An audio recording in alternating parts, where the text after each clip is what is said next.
basahin ko lang din yung message mo ng mahal.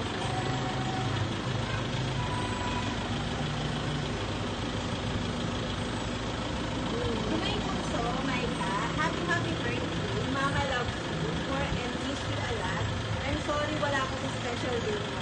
I always love you and you're always my baby girl. Enjoy your day, mag-ingat palagi. Welcome to college life.